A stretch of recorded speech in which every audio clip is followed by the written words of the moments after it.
Hey, yo, what do you mean there's no rap on Jim and Frank's Thursday Throwdown? That's whack. And welcome to a Thursday Throwdown. Yes, sir. Man, let's go back to the 80s. Let's do it. Yeah. How about, That was like just a couple of years ago, right? it seems like it. It's 10, hard. 10 years back, something like that. It's just a blink of an eye. And Yeah. man, 1984 and 1985. Let's go with Dokken, Tooth and Nail, and Under Lock and Key, the follow up. Yeah. Man, were you a big Dokken fan back in the day? I had my moments with Dokken. Mm-hmm. I liked them. I don't know that I loved them. Right? They always struck me as a band that, some bands are just they're better than the sum of their parts. Right. These guys seem like they never lived up to the sum of their parts to No. me. Well, and we had talked earlier a little bit about George Lynch and Don Dokken never, ever were on the same page. No. I don't even know how they made it work for as long as they did. And Yeah. then, Like what was it, 83 to 89? something like that. And then, 82 to 89? but George Lynch had left several times in between for one thing or another. And I don't know. And I'll say something about George Lynch. Excellent guitar player. He auditioned for Ozzy with Randy Rhoads got the spot, Yes. and then he auditioned again after Randy passed away, and Brad Gillis Got the gig. got the gig. Now, Gail and I both love George Lynch. do you? Yeah, just for different reasons. Okay, yeah. Yeah. Oh, when he was on steroids and everything and working out, he was a stud. Yeah, down the road he became he's quite He's a bodybuilder. Yeah. Yeah. For me, George Lynch is, like I said, I like his style, and I like the way he plays, but it doesn't stick. His guitar playing almost bores me after a while because it's good, it's flashy, but there's not enough meat to it for me. Well, interesting enough. So when I was listening, I went back and listened to them in order, right? So I listened to Okay. Tooth and Nail, and then I listened to Under Lock and Key. There's a solo. I don't know if it's on that first song, Mm-hmm. the instrumental, right? Or is Right. it second song instrumental? He is just brutally fast. Yeah. But I'm listening closely to it, and I'm like, his timing is off. It's odd. He is not. He's not on the money. Right. I think it got better over time, and maybe Right. it was just that take or whatever. But I was like listening to it, and I was like, oh, yeah, it's not as sharp as I remembered it. And it's funny, going right along in that same vein, Don Dokken has had an extraordinary voice, but again, not a voice that you always think of when you think of like the top rock singers of the 80s and 90s. Right. He doesn't come up. No, good singer. Very good singer. And again, you're talking about some of the parts when George Lynch had left and they had recorded a couple albums as Dokken. Those, you talk about brutal. Those records are brutal. They needed each other to make that band. Oh yeah. Pilson and Mick Brown were solid no matter what while they played. Man, I forgot how great Jeff was. yes. Oh my goodness, yeah. Listen to some of those songs, and I Yeah. was like, oh my gosh, he played a lot more. I was like always just kind of listening to George Lynch, right? But like Right. going back and listening to it now, is like, man, Jeff plays some really great lines. Real meaty bass lines, yeah. Yes. Yeah, and Tasteful and just solid. right. And makes a good drummer. Oh, psh, yeah, and I think he finally quit drumming just because his body broke down a couple years ago. He was playing. Was it a back thing? Yeah, I want to say it was a bit back, but he just couldn't sit up anymore and play, I guess. So Yeah.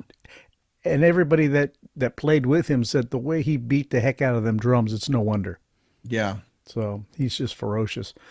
That first album, Tom Werman and Roy Thomas Baker are involved. Started with Tom Werman, and then I guess the fighting with Don Dokken and George Lynch got so bad he quit. Now, wasn't it Werman that also got into it with George Lynch, right? Right. Yeah. They were having problems back and forth. Couldn't see eye to eye. Right. Which makes me wonder if George is like kind of the common denominator in all this. I always pictured him as kind of a pothead. I could be completely wrong. Well, in which case he would be way more mellow. You'd think so. So Roy Thomas Baker comes in and finishes this album. Man, I tell you what. I think Michael Wagner even came in at the end.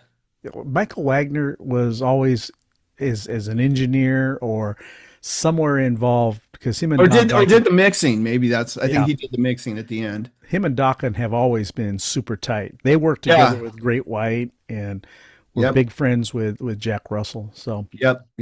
I love the true 80s sound of Tooth and Nail.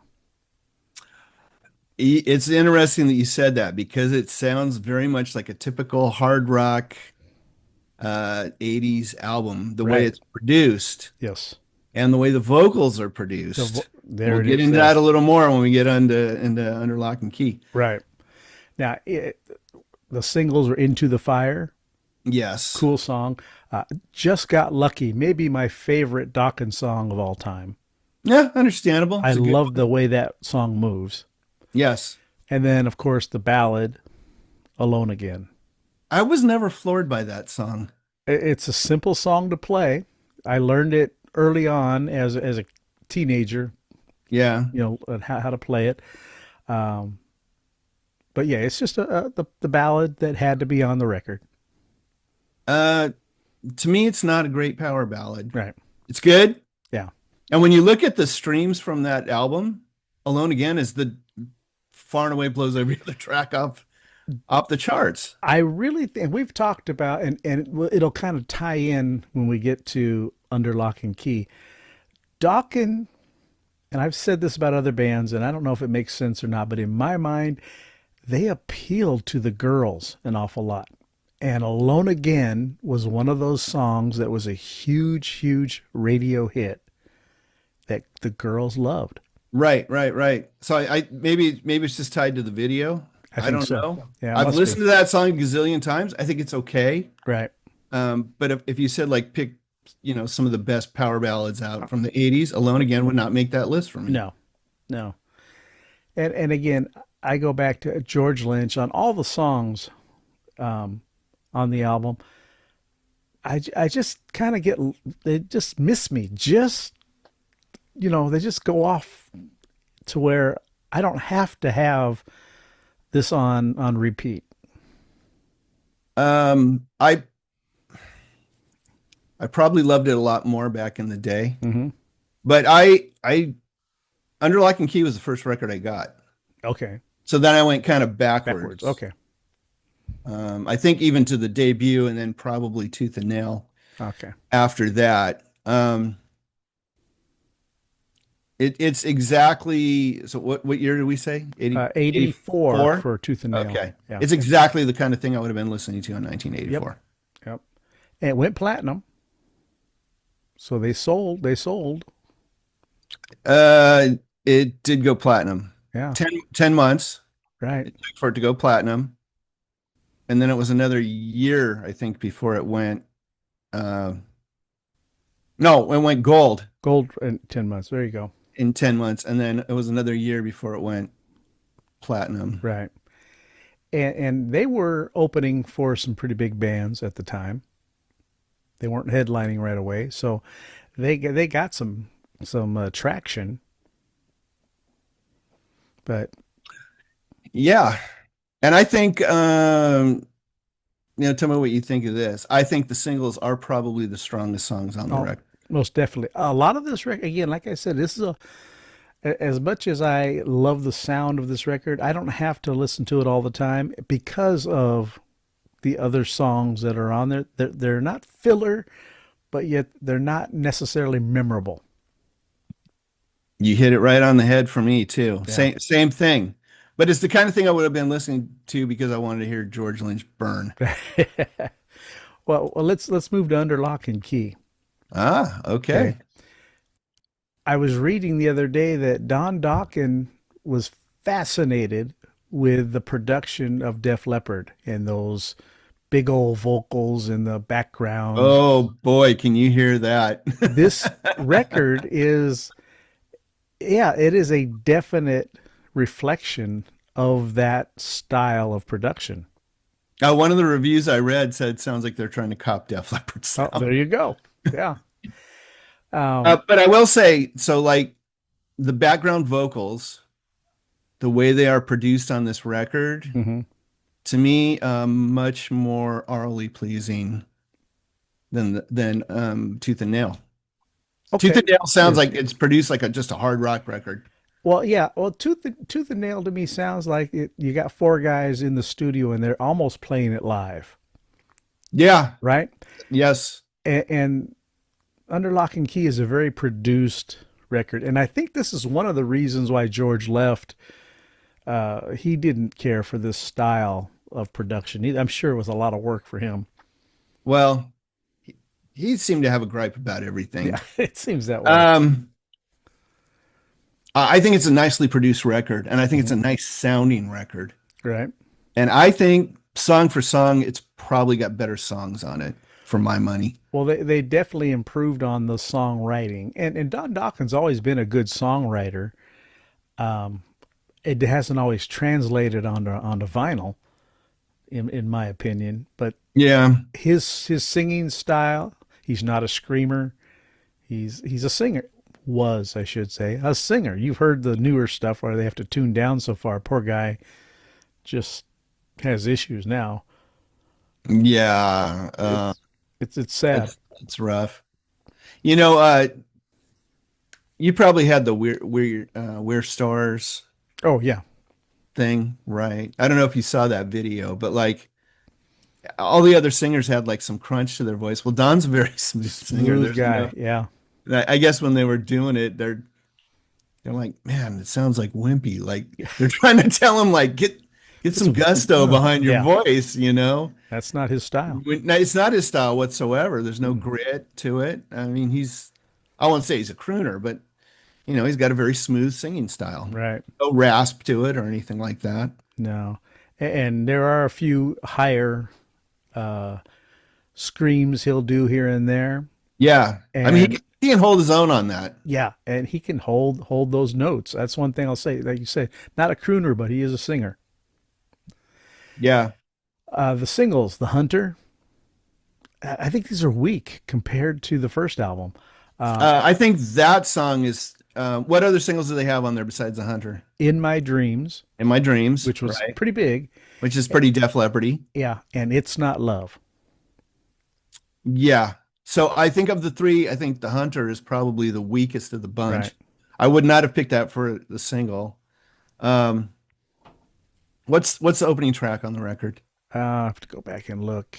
I think it is Sorry. The Hunter, isn't it? No, it's all right.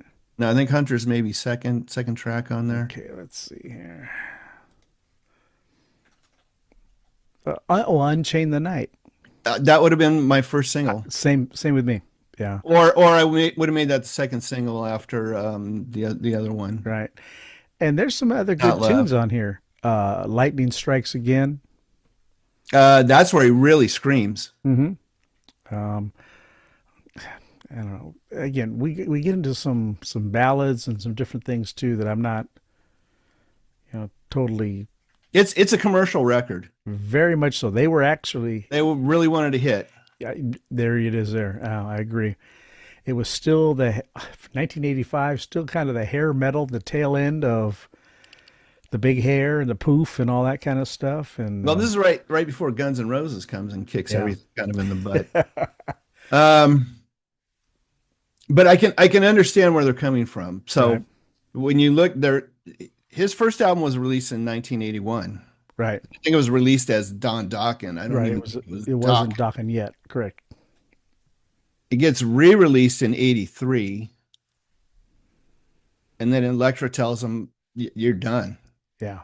He had to beg them to let him do Tooth and Nail. Right.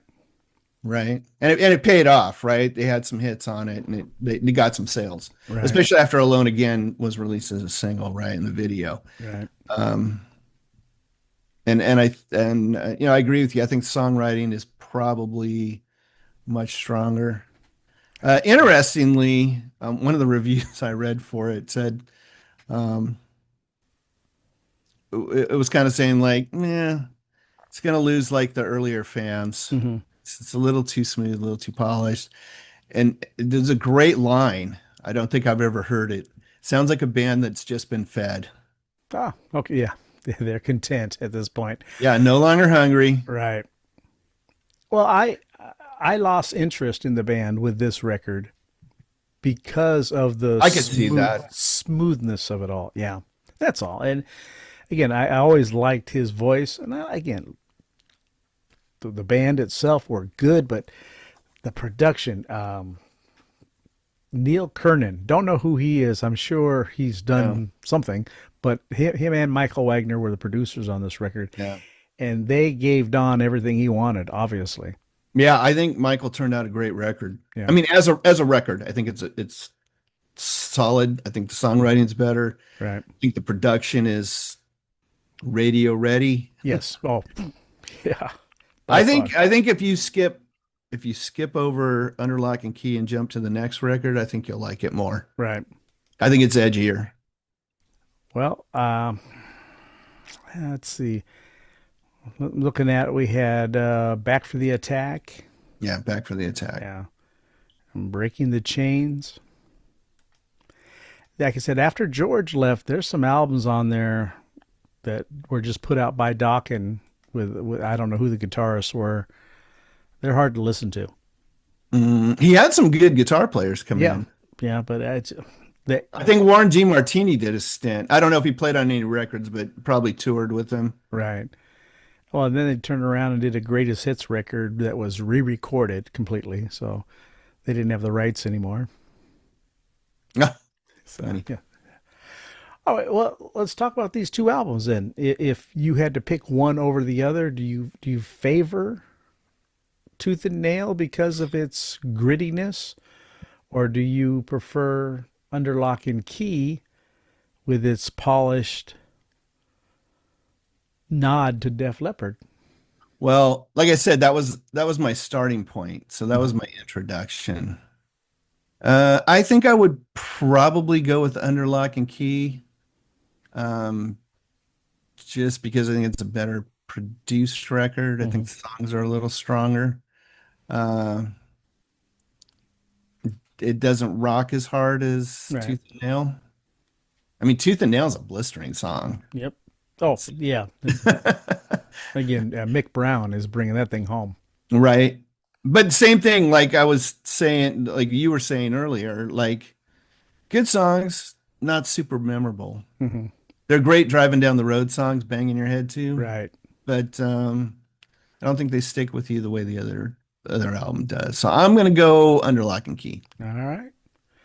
And I have to disagree and go with Tooth and Nail purely on the production. That 80s, it sounds to me like it's just plugged right into Marshall's and let's let it rip. Go. Yeah. No, I understand the appeal for sure. And that's where I lean on that one. I get it. And I think the singles are a little stronger too. For my, Into the Fire, Just Got Lucky. Again, that's your such favorite a fantastic tune. Yeah. And it's not a heavy metal song or anything. It's just a good, good rocker. I think, well, I don't know. I think almost those singles could have easily been on this record, and the ones on Under Lock and Key could have been on the other record. Could have been. They're the most commercial ones of the bunch. Right. You could take all 6 of those and have a really nice EP. Yeah, there you go. All right. What about you, the listener? Dokken, Tooth and Nail, or Under Lock and Key? Rockin' with Dokken. Rockin' with Dokken. And we have a lot of mature listeners who are going to say, Dokken, I know. what is wrong with you guys? I know. Weren't they like an also ran? Right. But they had platinum selling records, They right? did. They were big on MTV for a while, and I will say this. Maybe this wasn't your experience, but everybody I knew who was into Dokken, they were into Dokken because of George Lynch. true. Well, he was They were all guitar players and they all loved George Lynch. right. Well, and I think he was pushed as a guitar hero, Oh, absolutely. because he could play. Funny thing is, he's not a schooled player. No. I read an interview once where he said he did one of those instructional videos. And he's all, I have no idea what I'm doing. He goes, I had to have a guy stand next to me, and then I would play it, and then he would say, okay, what he's doing here now is How funny. he's Yeah. playing this and this. He's all, I don't know how to explain it. He goes, it's all by ear. He goes, I play by feel and what I think sounds good, which is not a bad way to go. I was going to say, isn't that where the best music comes from feeling? Sure, absolutely. Well, you want to say so, right? There's a thought that, to play rock and roll, you don't need to be schooled, right? But I think the more theory you know, it's just more tools in the tool bag. Well, every bit helps, obviously. Sure, absolutely. Look at somebody like Gilbert from Paul Gilbert, yeah. yeah, he is schooled beyond. When he tries to teach, I'm lost because I don't know what he's talking about. We know what he's talking about. But it relates right through his fingers onto the fretboard. And seems to be like kind of an all-around good guy. Yeah. And we're gonna have to do some Mr. Big one time because I agree. Another band not quite as big as Dokken, I don't think, but they do have some great records. Yeah. I was always in love with the Iceman. I loved that guitar yeah. shape. Yeah. And he plays it like a reverse. Mm-hmm. It's pretty boss. Yeah. A big horn on top. Not to change the subject too much, but he came out recently with on that Iceman style guitar, a metal pick guard and a magnetic slide that it sticks to the pick guard, and then he can grab it at any Just time. grab that slide. Well, and put it inventive. back. Yeah. He was peddling that on his website. Good for him. All right, let us know who you think, which album you prefer, Under Lock and Key or Tooth and Nail. All right. Till next time. See you next Thursday.